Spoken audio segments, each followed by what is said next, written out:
अहंकार का अंत। हिमालय की गोद में बसे एक छोटे से गांव में महायोगी शिवानंद का आश्रम था।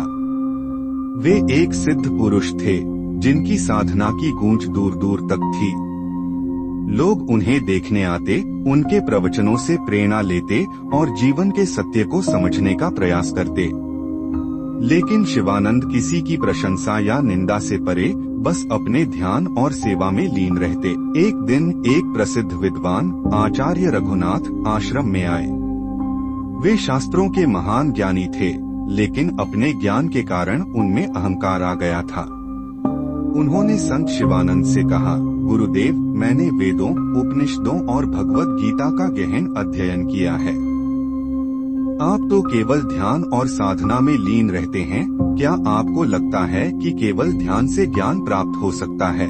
शिवानंद मुस्कुराए और बोले, आचार्य, ज्ञान केवल शास्त्रों से नहीं, अनुभव से प्राप्त होता है।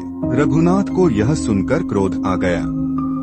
तो क्या मेरे अध्ययन का कोई मूल्य नहीं? शिवानंद ने शांत स्वर में कहा, आओ, मैं तुम्हें कुछ दिखाता हूँ। वे दोनों गंगा तट पर पहुँचे।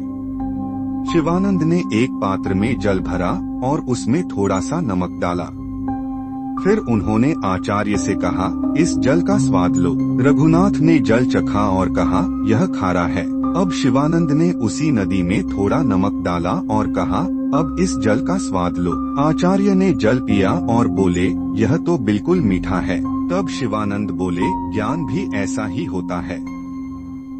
जब यह अहंकार के छोटे पात्र में होता है तो यह कड़वा हो जाता है, लेकिन जब इसे विनम्रता के महासागर में घोल दिया जाए तो यह अमृत बन जाता है। रघुनाथ को अपनी गलती का एहसास हुआ। उन्होंने संत के चरणों में सिर झुका दिया और कहा, गुरुदेव, आज मुझे सच्चे ज्ञान का अनुभव हुआ। उस दिन से आचार्य रघुनाथ केवल शास्त्रों के ज्ञानी नहीं, बल्कि आत्मज्ञान के मार्ग पर भी चल पड़े।